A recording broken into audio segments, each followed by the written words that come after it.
제가 그 청빙을 할 때 이렇게 표현했습니다. 저는 그리고 첫 번째 확정이 되고 여러분과 말씀 나눌 때 그렇게 설교했던 것 같아요. 저를 소개할 때 저는 이제 신현교회 이식되어 온 목사입니다라고 표현했습니다. 저는 이 몸으로 이식되어 온 겁니다.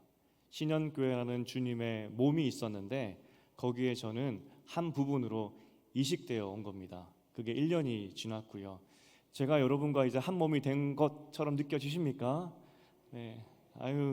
아까 예배 마치고 저 누군지 아시겠어요? 저를 또 테스트하는 분들이 계셔가지고 아주 곤란했는데 좀 시간 좀 두시면 감사하겠습니다. 나름대로 1년이 지나면서 어떻게 하면 더 예배다워질까, 교회다워질까 고민을 하면서 디테일한 것도 신경 쓰고 했는데, 예를 든다면은 여러분 찬양할 때 가사가 나오는데 처음에는 배경이 하였어요. 그래서 여러분 눈이 시렵다 그러셔가지고 지금 살짝 베이지로 바꿨습니다. 느껴지십니까? 사역자들도 그렇고 마음을 같이 나누어 주셔서 조금씩 여러분과 함께 새로운 교회를 만들어 가고 있습니다. 어쨌든 기다려 주시고 1년 동안 참아 주시고 또 사랑해 주셔서 너무 감사드립니다. 아내도 그렇고 저도 그렇고 정말 감사하게 사역 기쁘게 잘 감당하고 있습니다. 오늘 본문은 우리가 잘 아는 내용입니다. 그래서 서로 돌아보아 사랑과 선행을 격려하며 모이기를 피하는 어떤 사람들의 습관과 같이 하지 말고 오직 권하여 그날이 가까울수록 더 그리하라. 얼마나 멋진 말씀입니까? 많이 모여야 된다. 특히 코로나가 지나면서 많이 모이자 하면서 이 구절을 우리가 많이 암송을 했었습니다. 맞는 것 같습니다. 그죠? 안 모이니까 이거 신앙생활이 힘들구나 우리는 알게 되었습니다. 물론 또 감염병 중에는 우리가 공공의 선을 위해서 모이지 않는 것도 맞긴 하지만 신앙생활을 유지하기 위해서는 역시 한 몸이기 때문에 같이 있어야 되구나, 그것을 많이 느끼는 지난 한 3년간의 기간이었습니다. 그런데 오늘 원어로 이 구절을 잘 살펴보면 이 두 구절을 그냥 한 문장으로, 중심 문장, 주어와 서술어죠, 그것만 묶으면 어떻게 됩니까? 라고 묻는다면 사랑과 선행을 격려하라, 그거로 요약될 수가 있습니다. 그게 주어이고 서술어입니다. 다른 거는 이제 꾸며주는 말이죠. 24절 25절의 중요한 키워드는 사랑과 선행을 격려하라입니다. 사랑과 선행을 격려하라. 성도는, 예수 믿는 우리는 사랑과 선행을 가진 존재인데 서로 그렇게 살도록 격려하라는 것입니다. 우리가 선교에 굉장히 열정이 있습니다. 선교, 그죠? 우리 신현교회 선교 열심히 하고 있습니다. 선교가 뭐냐라고 정의를 한다면 가서 복음 전하고 여러 가지로 표현할 수 있겠지만, 선교를 그냥 한 문장으로 선교학적으로 정의를 한다면 예배가 없는 곳에 예배를 만드는 것이 선교입니다. 하나님을 예배하지 않는 곳에서 하나님을 예배하는 교회를 만드는 것, 그래서 하나님을 경배하지 않는 사람들이, 또 그 나라가 하나님을 경배하고 영광 돌리게 하는 것이 선교입니다. 우리가 선교가 다른 것이 아니라 예배가 없는 곳에 예배를 세우는 것이라고 말씀드렸습니다. 이것이 기본 개념입니다. 그런 점에서 우리 신앙인, 그러니까 선교사가 아니고 우리 평신도들도, 그냥 일반으로 살아가는 저를 포함해서 우리 모두도 선교지가 아니라 할지라도 우리는 사실 선교적인 삶을 살고 있는 겁니다. 대한민국이 온 천지가 다 예배하는 곳인가요? 아니죠. 우리의 24시간이 하나님께 영광 돌리는 예배의 삶을 살고 있나요? 그렇지 않지 않습니까? 그러니까 우리는 어느 때에 있든지 누구든지 하나님을 예배하여서 하나님께 영광 돌리는 선교적인 삶을 이미 살고 있는 겁니다. 선교학적으로 그래서 선교사님만 선교사가 아니라 우리도 평신도 선교사, 생활 선교사, 그렇게 표현할 수 있다는 것이죠. 그래서 요즘에 계속 이 선교의 영역이 넓혀지고 있습니다. 나도 선교사, 이렇게 이야기하고 있는 겁니다. 예배가 없는 곳에서 예배하는 것, 그게 선교고, 그게 우리라는 겁니다. 이것을 위해서 우리가 새생명 축제를 이제 후반기에 힘껏 나아가려고 하는 거 아니겠습니까? 예배하지 않던 사람들이 예배하도록, 하나님께 영광 돌리지 않던 사람들이 하나님께 영광 돌리도록 하기 위해서. 이게 선교적인 삶이고 선교적인 교회입니다. 교회의 본질이 이거죠. 선교하는 교회, 예배가 없는 곳에 예배를 세우는 것. 그러니까 우리는 제가 지금 계속 말씀드렸던 것이 우리의 본질이고 교회의 본질이고 목적이라는 겁니다. 그래서 우리가 선교적인 삶을 살아야 되는데, 이 선교적인 삶을 살기 위해서 사랑과 선행이 격려되어야 된다는 겁니다. 이 문장이 그렇습니다. 그 구조가, 이 내용이 히브리서. 그러니까 우리가 선교적인 삶을 살기 위해서 사랑과 선행으로 계속 서로 격려해 주라는 겁니다. 무슨 말이냐면, 여러분, 하나님을 예배하는 삶이 쉽습니까? 어렵지 않습니까? 하나님의 자녀답게 하나님을 위해서 살고, 또 하나님의 자녀답게 말씀대로 살면서 본인이 되고, 세상 사람들에게 예수 믿는 것이 이렇게 좋습니다 라고 내 삶으로 보여주는 것이 굉장히 어렵지 않습니까? 그래서 성도들은 사랑과 선행을 격려하라는 겁니다. 그러니까 여러분의 삶이 맞다고, 그렇게 사는 것이 맞다고, 예수를 위해서 사랑하고 선행하고 말씀대로 살아가는 것이 맞다고, 그래서 격려해 주라는 것입니다. 우리가 사랑방도 하고 헤브론 교회도 모이고 여러 가지 시도를 하고 있습니다. 그 모든 목적이 무엇이냐면 격려하기 위함입니다. 그렇게 살아야 된다고. 세상이 아무리 먹고 살기 힘들어도, 아무리 우리를 힘들게 할지라도 우리는 선교적인 삶, 하나님을 예배하고 또 하나님을 예배할 수 있도록 다른 사람에게 사랑과 선행으로 살아가야 되고, 그렇게 서로 살자고 격려하는 곳입니다. 그게 교회의 본질이고 우리가 지향하는 교회의 모습이 되겠죠. 그런데 이 사랑과 선행을 우리가 서로 격려하기 위해서 이 꾸미는 말로 두 가지를 이야기해 주고 있습니다. 어떤 사람들은 모이기를 패한다 이렇게 이야기하는데, 그 어떤 사람이 어떤 사람인지 잘은 모르겠지만 아마도 두 가지로 이야기를 합니다. 로마가 무서워서, 그 핍박이 무서워서 모이지 말자고 그렇게 하는 사람이 있었고, 또 혹은 종교적으로 어떤 사람들은 그런 공동체나 이런 거 싫어하고 나 혼자 묵상하겠습니다 라는 사람들 있지 않습니까? 어느 종교나 어떤 사람들이나. 그래서 어떤 사람들이 나와서 왜 굳이 모여야 되냐고, 나 혼자 잘 믿으면 되지 하는 그런 두 부류의 사람들이 있었지 않았을까? 학자들은 이야기를 합니다. 그렇게 하지 말고 모이라, 그렇게 이야기하는 것이죠. 모여서 사랑과 선행을 격려하라고 이야기를 한다는 것입니다. 근데 여러분, 이게 다시 한번 원서로 잘 제가 설명해 드리면, 그 번역을 해드리면, 한국말에 정말 번역이 좀 어려운데 사랑과 선행을 격려하라는 것이 그 주요한 문장이고, 이것을 돕기 위해서, 이것을 위해서 모여라 라고 이야기하는 겁니다. 다른 말로 하면 교회가 모였는데 교회 모임의 목적은 우리 좋으라고 예배하고 우리 좋으라고 종교 활동하는 것이 아니라, 모임의 목적은 사랑과 선행을 격려하는 것이 목적이다라고 이야기를 하고 있습니다. 좀 더 쉬운 말로, 만약에 이렇게 예배 드리고 갔는데 우리만 좋고 예배 드렸구나, 나 예배 드렸어 하고 여기 본당을 나가신다고 한다면 우리의 모임의 목적은 잘못된 겁니다. 우리가 모이는 이유는 사랑과 선행을 격려하기 위해서 모이는 겁니다. 교회가 모였는데 그냥 우리끼리 좋고 우리끼리 은혜 받았다 하고 아무런 변화 없이 내가 일주일을 어떻게 살아야 되겠다는 결단 없이 이 본당을 나간다면 그 모임은 잘못된 겁니다. 아무런 유익이 없다는 것입니다. 우리가 단지 모입시다 하나님 명령이니까 모입시다, 이 본문의 목적은 모이라는 게 목적이 아니라 왜 모이는지 기억하고 그 모임의 목적을 달성하라는 것입니다. 예배는 삶의 변화이고, 예배는 이렇게 사는 것이 맞으니 살라고 서로 격려하고 독려하는 것이 예배이고 교회 모임의 목적이 되어야 된다는 겁니다. 제가 이렇게 말씀드렸는데, 여러분, 오전에 우리가 불과 한 2시간 전에 예배를 드렸습니다. 주일 예배를 드렸습니다. 그 예배를 드렸을 때 나도 그렇게 살아봐야지 하는 마음이 드셨습니까? 나도 하나님 말씀대로 사람 이 존재 가치가 이렇게 귀한 것인데 내 존재 가치를 기억하면서 내가 그 은혜 받은 것을 기억하면서 한번 일주일을 한번 살아봐야지. 하나님만 은혜만 기억하고 살아봐야지. 또 다른 사람의 존재 가치도 내가 인정해 봐야지 하는 그런 도전이 있었고, 그런 변화가 있었습니까? 그러면 예배 잘 들으신 것이고, 그냥 1시간 앉아 있다가 멍하니 있다 갔다면 그건 하나님 원하시는 예배와 교회 모임이 아니었다는 겁니다.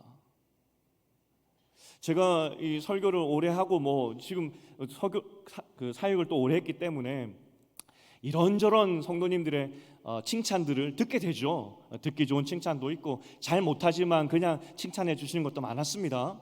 저도 알죠.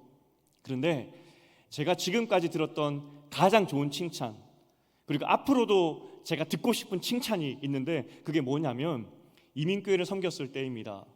제가 담당했던 교구가 제일 연세가 교구에서 순장님, 사랑방 구역장님이 되겠죠. 구역장님, 순장님이 그 중에서 가장 연세가 어리신 분이 60대 중반이었었어요.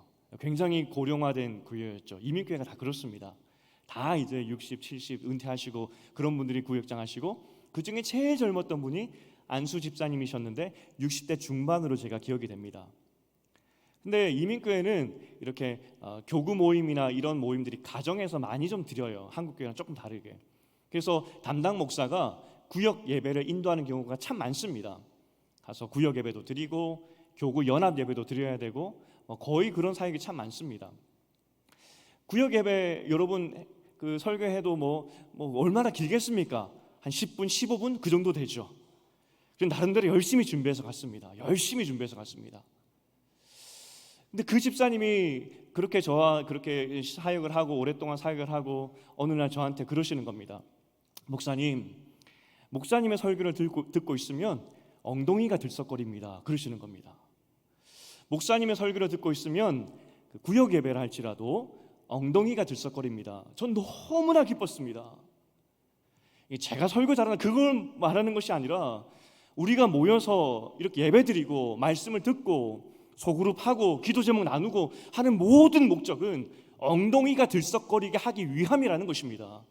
그렇게 사는 게 맞다고, 그렇게 살아야 된다고. 나는 그렇게 살지 못했는데 다른 사람들의 이야기 들으니까 저렇게 살아야 되는 것이구나. 그래야 여러분들이 세상 속에 나가서 선교적인 삶을 사는 것입니다. 그런데 우리 모임이 어떠했는지, 지금까지 우리의 모임이 어떠했는지 한번 점검해 보자는 것입니다. 많이 모이는 것이 중요한 것이 아니라 사랑과 선행을 격려하여서 세상이 힘들지만 하나님 말씀대로 한번 살아보자고 격려하는 그러한 교회였는지, 그러한 예배였는지, 그러한 마음으로 교회에 왔는지 한번 점검해 보자는 것입니다. 우리가 교회다움에 대해서 계속 말씀을 나눴습니다. 교회답다는 것이 무슨 의미겠습니까? 사랑도 넘쳐야 되고 사역도 많아야 되고 여러 가지 사역이 있겠죠. 하지만 진짜 교회다움은 히브리서에서 저자가 이야기를 합니다. 많이 모이되 그 모임의 목적은 사랑과 선행을 격려하는 모임이 되어야 된다. 간절히 바라기는 단 5분의 예배를 할지라도 말씀 때문에 엉덩이가 들썩거리고 나도 저렇게 살아야 되겠구나, 하나님 말씀대로 한번 살아봐야 되겠구나, 그런 도전 있는 교회 되기를 주님의 이름으로 축복드립니다. 이제 시간이 되면 우리가 예배 잘 드리고 우리가 좀 더 내실을 다지면 우리 지역교회도 섬겨야 되겠죠. 지역 사회도 섬겨야 되겠죠. 한 우리 시무 권사님께서 이렇게 저에게 말씀하셨어요. 예전에는 기도회 때마다 또 기도 드릴 때마다 지역사회, 특별히 신촌을 놓고 많이 기도했는데 요즘에는 그런 기도가 많이 줄어들어서 좀 안타깝습니다. 그렇게 말씀하시더라고요. 저도 참 뜨끔했고, 하지만 제가 당당하게 말씀드릴 수 있었던 것은, 장로님 조금만 기다려 주십시오.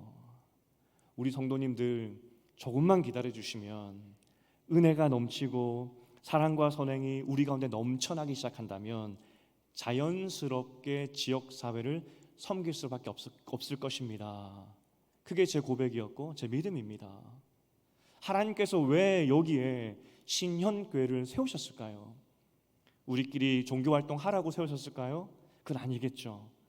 함께 사랑과 선행을 격려하여서 이 땅의 사람들을 섬기라고 선교적인 이유로 세우셨다는 겁니다. 간절히 바라기는 하나님께서 여기에 이곳에 교회를 세우신 목적을, 그 하나님의 소망을 이루어가는 우리 신년교회 되기를 주님의 이름으로 축복드립니다. 이제 제가 1년이 됐으니까 좀 곰곰이 생각해 보다가 지난 1년의 사역을 조금 돌아보고 또 어떻게 가야 될지 조금만 여러분에게 설명해 드렸으면 좋겠다는 생각이 들었습니다. 왜냐하면 주일 예배 때 이걸 설명하기가 쉽진 않더라고요. 3, 40분 지금 여러분 나가서 살아야 됩니다. 그 메시지를 전하기도 바쁜데 이 방향성 설명하기는 굉장히 어려워서 잘 됐다 싶어서 오늘 제가 몇 가지로 여러분과 좀 나누고 싶은 마음입니다. 오늘 먼저 사역의 일정을 좀 올려주시겠습니까? 이제 PPT를 좀 준비했는데 사역 일정입니다.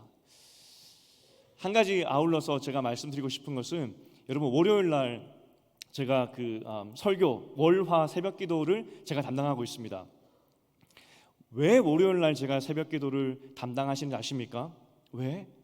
제가 한번 설명드렸던 것 같은데 여러분의 월요일은 일주일의 시작이기 때문에 교회 목적은 여러분의 삶이 맞다고 옳다고 지지해 주는 거 아니겠습니까? 그래서 부족하지만 월요일 날 새벽에 여러분 그렇게 사는 게 맞습니다. 어제 받았던 은혜로 사십시오. 그런 의미로 월요일 날 화요일 날 새벽 기도하고 있는 겁니다.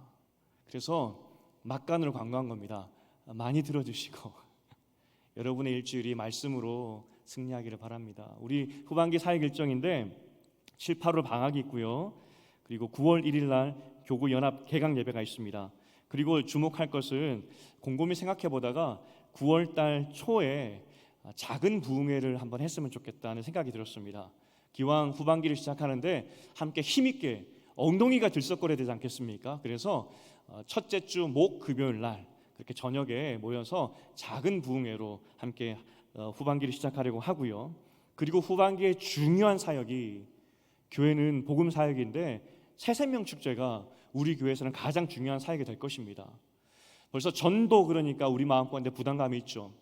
하지만 전도는 우리가 하는 것이 아니라 하나님이 하시는 겁니다. 우리가 예수 믿었던 거 한번 곰곰이 생각해 보십시오. 하나님이 믿게 하신 거 아니겠습니까? 그러니 믿음으로 우리가 온 마음으로 이 사역을 준비할 때 하나님의 역사하심을 보게 될 겁니다. 그래서 우리 후반기는 이 사역을 향해서 달려갈 것이고요. 그 다음에 이제 훈련 계획에 대해서 좀 보려고 합니다. 제가 여러 번 설명드렸는데 아직 그 감이 안 잡히시는 것 같아서 1단계가 성장반입니다. 저와 함께하는 한 12주 과정이고요. 오늘 그 성장반들을 수료하신 분들입니다. 이분들이 이제 그 다음 스텝으로 어떻게 되냐면 제자반을 하게 되시는데 1, 2학기 동안 하게 됩니다. 1년 정도 하게 됩니다. 그리고 그것을 마치신 분들이 뭘 하게 되느냐, 저와 함께 한 반년간 사역반을 하게 됩니다. 그게 우리 교회 이제 제자반 1, 2, 3단계가 되겠습니다. 이 훈련은 지원하신 분들과 함께 훈련이 진행되겠고요. 그 다음 이제 평신도 훈련, 온 성도들과 함께 하는 훈련입니다. 수요 신앙학당이 있습니다. 가급적 성경도 배우고 우리가 예배 시간에 배우지 못했던 것들을 함께 나누는 그런 시간을 가지려고 합니다. 그리고 플러스에서 좀 더 멀리 봤을 때 마더와이즈나 시니어 마더와이즈도 있습니다. 또 아버지 학교를 비롯하여서 우리에게 필요한 그 외의 평신도 훈련들을 이제 교회에서 하려고 합니다. 또 여기에 쓰진 않았지만 독서 모임 같은 것도 하면서 청년부터 어른에 이르기까지 저와 함께 독서도 같이 하고 책도 나누어 보려고 그런 마음도 있습니다. 선교 훈련도 해야 되겠죠. 선교 훈련도 해야 되고 좀 할 게 많습니다. 이게 우리가 그리는 그 다음 훈련들입니다. 그 다음 이제 다음 세대에 대한 것을 제가 좀 나누고 싶습니다. 지속 가능성이라고 되어 있는데 제가 참 놀랐던 것이 1년 동안 그 어떤 분도 목사님 왜 3부 청년 예배 가서 설교하십니까? 라고 물어보시는 분이 없었어요. 이게 뭐냐면 저를 믿고 그렇게 허락해 주신 것 같아요. 사실 그 시간에 헤브론 교회 설교를 해야 되고 여러 가지 다른 사역을 할 수도 있고 또 해야 되지만 여러분들이 저를 청년 예배에 가서 설교할 수 있도록 그렇게 자유롭게 저에게 그런 자유를 주셨는데 너무 감사했습니다. 그래서 마음 가운데 궁금하실까 봐 왜 제가 청년 예배, 산부 예배 가서 설교하는지를 설명드리고 싶습니다. 오랫동안 제가 12년 동안 청년 사역을 했습니다. 청년 사역을 하다 보니까 여러 교회의 이야기를 듣게 되는데, 여러 교회의 이야기를 다 들어보면 공통된 점이 하나 있습니다. 어느 교회나 그 교회에 레전드 청년 사역자가 있었습니다. 그분이 계실 때에는 100명, 200명, 막 수십 명이 모이고 청년들이 밤새워 모이고 그렇게 했다는 레전드 청년 사역자가 꼭 있었습니다. 그런데 안타깝게도 그 레전드 청년 사역자가 사임을 하면 꼭 그 청년부는 힘들어집니다. 희한하죠. 그게 패턴이더라고요.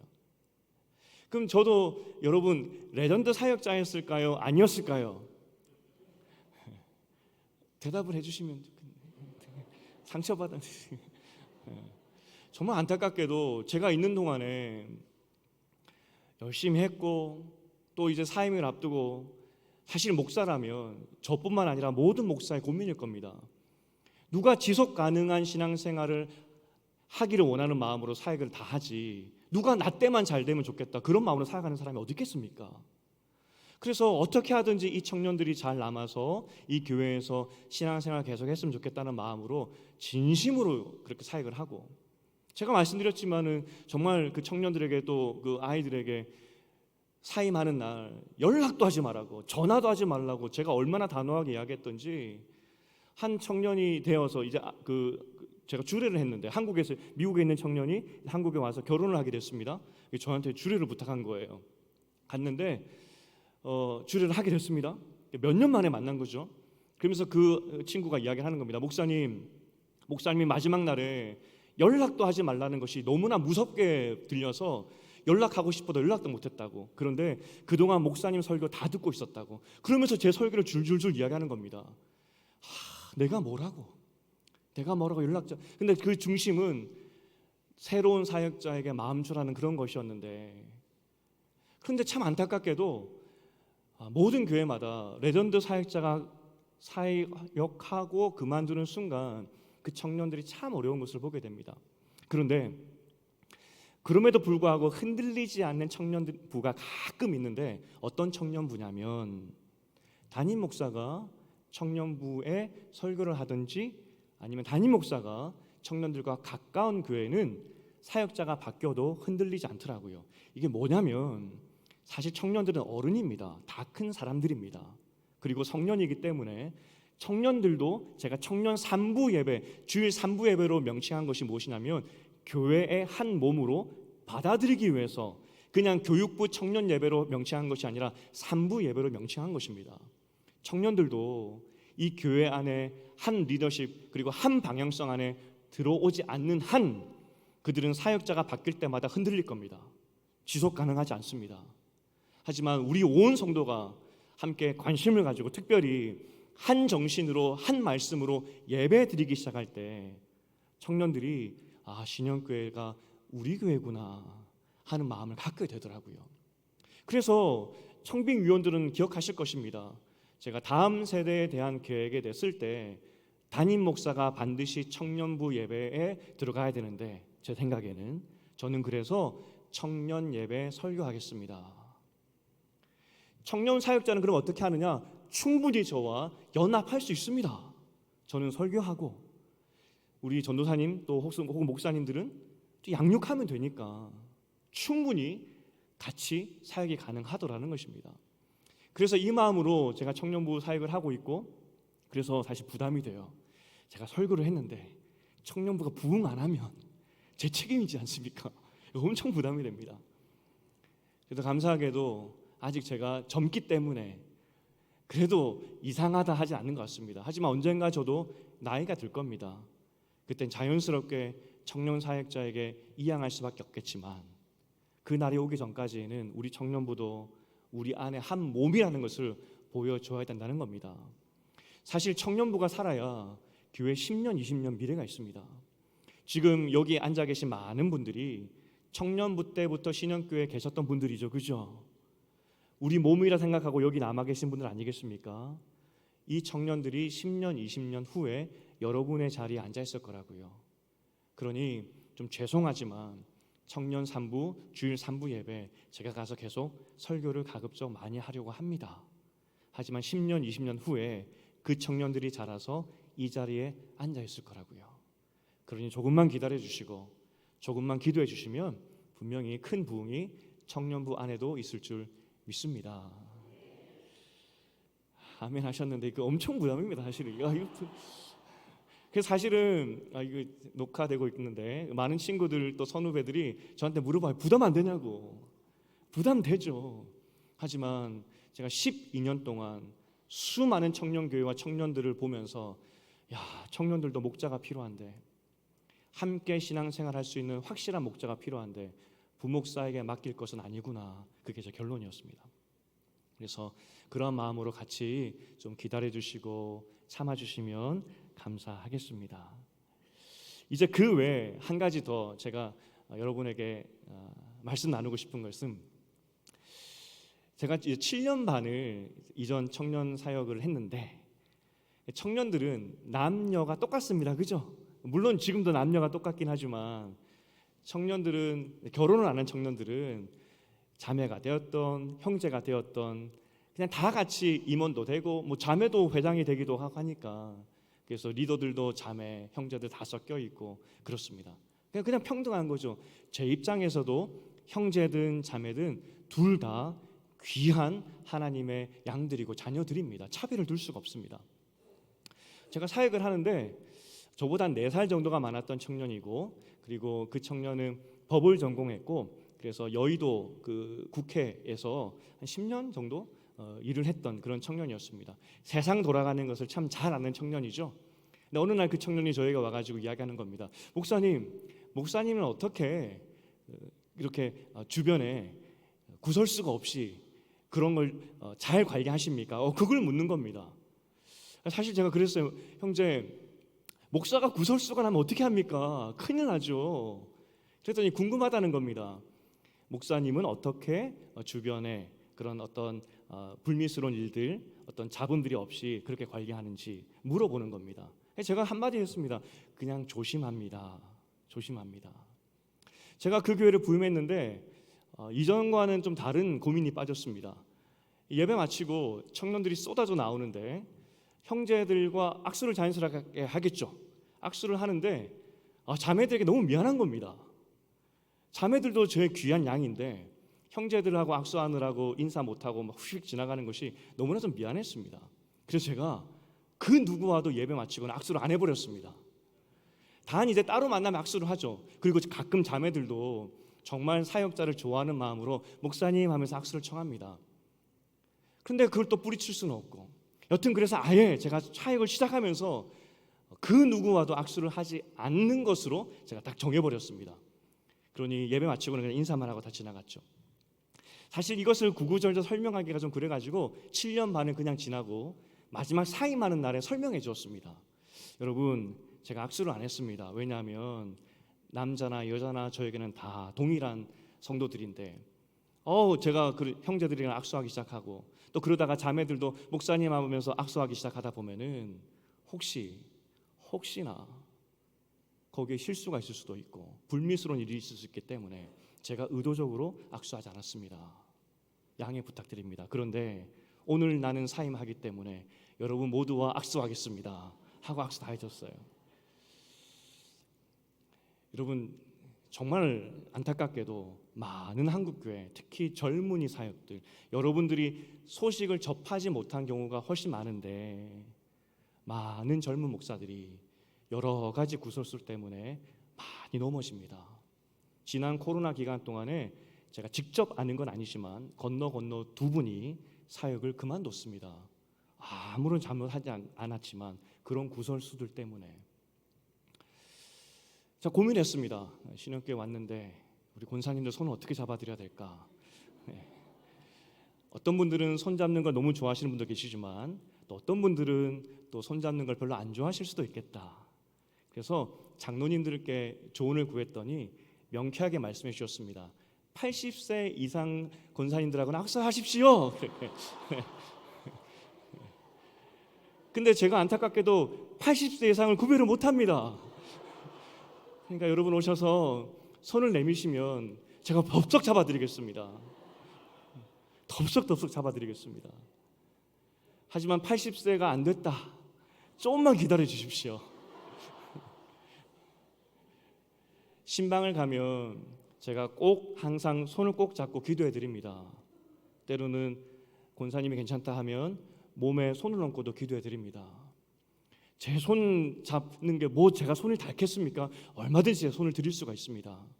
하지만 교회를 위해서 제가 그러했는데 1년 동안 아무도 거기에 대해서 물어보시거나 그런 말씀 안 해주셔서 너무 감사했습니다.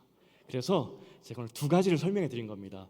왜 산부 예배 갔는지, 왜 악수를 안 했는지. 이제 좀 명쾌하십니까?